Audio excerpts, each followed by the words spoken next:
every time I try to get out, they pull me back in.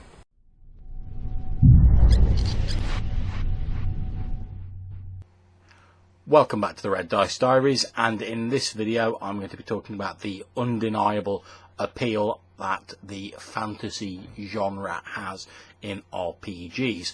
Now, this came to the forefront of my mind particularly recently when I was thinking about my Numenera campaign, which is probably going to be wrapping up in about 2 or 3 sessions time, and a very enjoyable campaign it's been as well. The players certainly seem to have enjoyed it, and I've really had a great time GMing it.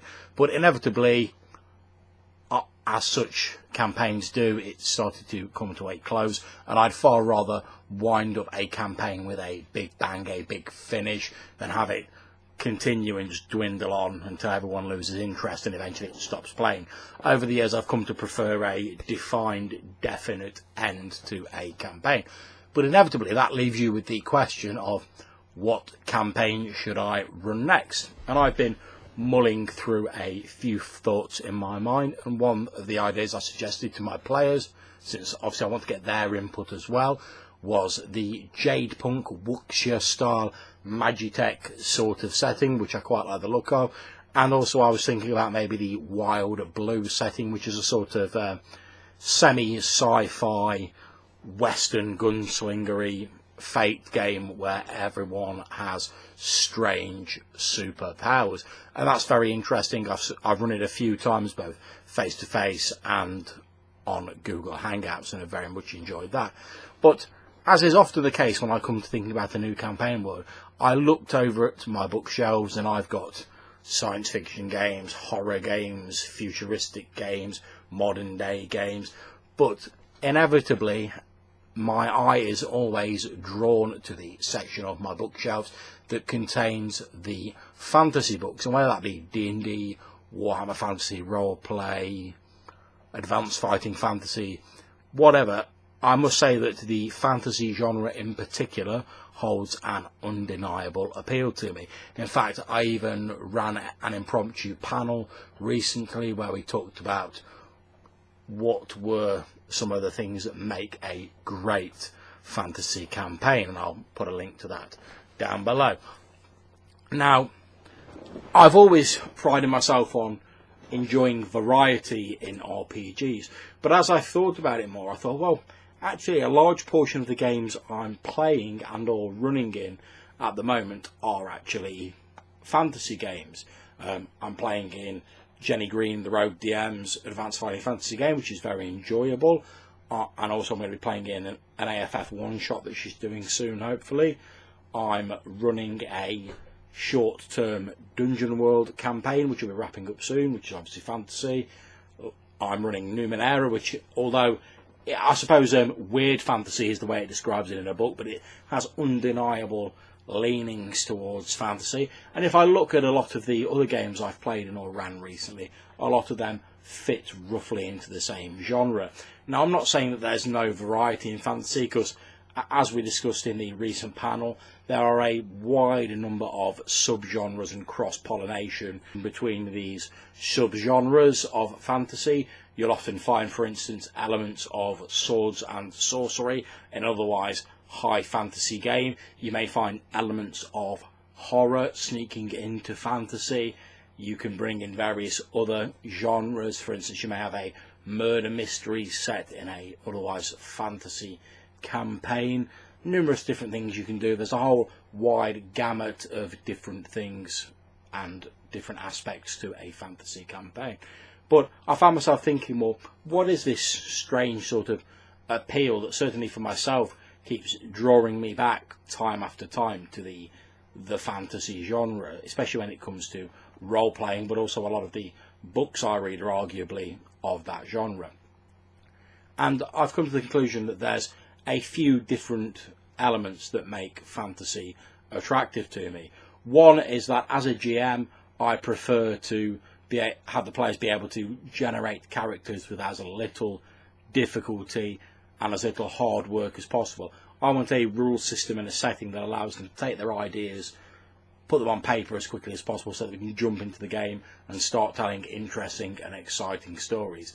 Now, I find that with fantasy, everyone you speak to, almost every role player, and even non-role players, have a general idea about fantasy. It may be the typical Tolkien-esque fantasy. It may perhaps be a sort of whimsical, more sort of Alice in Wonderland style fantasy. It may be the old Brothers Grimm fairy tales. But whatever it is, there's certain common themes and common elements that occur in fantasy that are very easily recognisable to people. So it makes for a very useful shortcut that allows people to jump straight into the game. For instance, if I went up to any role player, or maybe even non-role players, given the popularity of the Lord of the Rings films, and said, "What's an orc?" chances are they'd be thinking of some large, burly, green-skinned, yellow-tusked,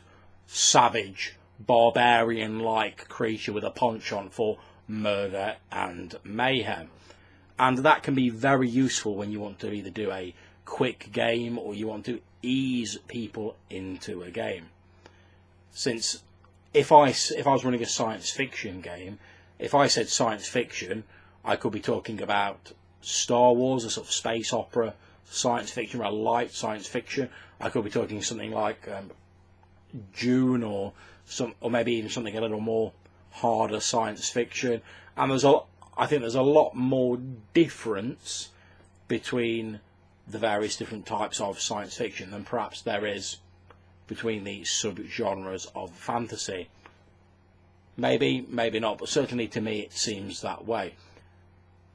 Whereas if you say to someone, we're going to be running a fantasy campaign, as long as you've not varied it too much, chances are that everyone will have some insight of what that's going to involve, and it can be very useful to allow them to jump straight into the game. And I think this is one of the things that I find undeniably appealing about fantasy as a genre, especially for role-playing. I think number two is that one of the benefits of having these shortcuts, these stereotypes, is that when you do go against type in a fantasy role-play world, it makes the unique element stand out far more by comparison to the elements that everyone is familiar with. So, for instance, if you're running a sci-fi game set millions of years in the future where everything is weird and strange, one more weird and strange thing amongst the many isn't really going to raise any eyebrows. However, if you run a standard Tolkien-esque fantasy campaign and you suddenly reveal that all of the elves on your world are actually fire elemental creatures of purest evil, then that is going to stand out far more, since it goes against type. A third thing I'd say is that there's an awful lot of history between roleplay and the fantasy genre. Obviously, Dungeons and Dragons, being one of the first role-playing games, just released its latest edition, 5th edition, which looks very promising, and I'm looking forward to reading the Dungeon Master's Guide to that when it comes out. But there's certainly a lot. The history of roleplay and the fantasy genre is very much intertwined. Also, a lot of people do come to role-playing because of an interest in fantasy films or novels. So again, the genre works almost like a bridge between the films and the books to going, oh, actually, yeah, I'd like to actually be able to play those characters and play out those adventures rather than just reading about them. And again, that can be useful to get people into the games. So that's a few of the reasons why I think that fantasy holds an undeniable appeal to me. And I found myself thinking when I was pondering what I should do for my next campaign for my Numenera group is that a good thing, or is it potentially a problem? Does it really even matter? Since, as I say, there's a lot of I'm playing in a lot of fantasy games at the minute. I'm really enjoying each one, don't get me wrong. I love my fantasy gaming, but I'm thinking, am I entirely picking a fantasy game because it's an easy option? And I'm not saying that to belittle anyone who runs fantasy games Far from it. I enjoy playing them, I enjoy running them, and I don't think it's easy in terms of running the game. I simply mean, is it a case that because I'm so much more familiar and my audience is so much more familiar, my players are so much more familiar with the genre, that it's easier for me to get a fantasy game up and running without having to put in quite as much legwork at the start.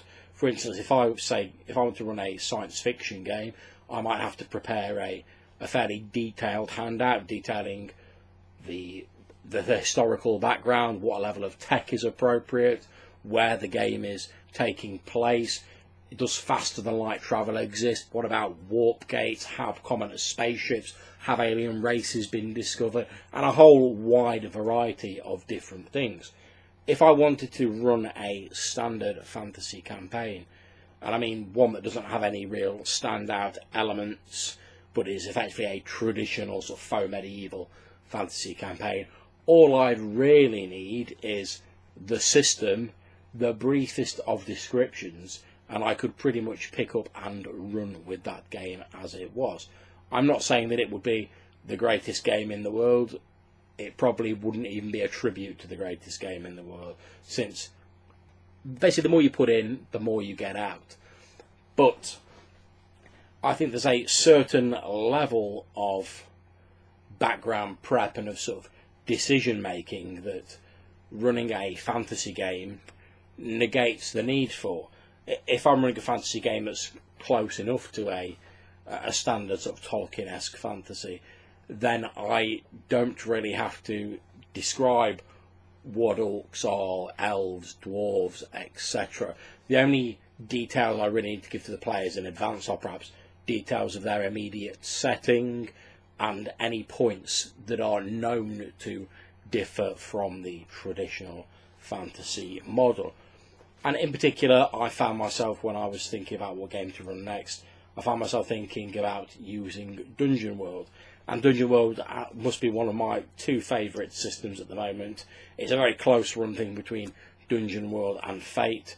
And I think in terms of running a fantasy game, I think Dungeon World's pretty much got it sewn up. And there's an awful lot of variants out there. And every time I come to start a new campaign recently, I found myself thinking, oh yeah, Dungeon World's a good game. There's something about the collaborative style as expressed in the Dungeon World book and as pushed to the fore by the rules of the game. And this is something that you see in Fate as well, but certainly for fantasy in Dungeon World, I find it very appealing. The whole idea of creating a world in broad strokes, leaving a lot of blanks, and then getting a lot of information and suggestions from the players to help fill in the details of this world as you go along really appeals to me. And there's a lot of different varieties out there. I've run a fair few games of the sort of vanilla Dungeon World, if you will, and I've recently been thinking about using the Grim World variant, which is a sort of darker version, more akin to Warhammer Fantasy roleplay, I suppose, perhaps than the traditional Dungeon World. And that has some interesting rules tweaks in, as well as placing greater differences on the race and actually making race a separate option rather than just something that you select based on your character sheet. And I find that a very appealing game. But when I come to think about it, I find myself asking, would my players enjoy playing, and would I enjoy running another fantasy game, which, as I've said, although Grim World is a slightly darker in tone, a slightly, as the name suggests, grimmer game, and it's a very good game. I plan to do a review on it at some point in the near future, and I highly recommend it. But nevertheless, it is a fantasy game, and I find myself thinking, should I run yet another fantasy campaign, or should I maybe try and expand my horizon and go for something different? Maybe some sci-fi, maybe some modern horror, I don't know, or maybe something entirely off track, I don't know, I'd have to think about that more. But then part of me says, well, as long as I'm enjoying the game and the players are enjoying the game, does it really matter whether it's another fantasy game? Does it matter if it's not the most original game in the world, as long as we're all having fun playing it and we're telling the stories that we want to tell, which, let's face it, is what this hobby is about at the end of the day. Creating that interesting game fiction, those great adventures that we love to recount the tales of, those memorable characters that we enjoy talking about so much. So I'll throw that open to you, the audience. What do you feel? Do you think that running a fantasy game is maybe a bit of an easy option? Do you think that perhaps me running yet another fantasy game, maybe it's just me being a bit lazy and I should try something different?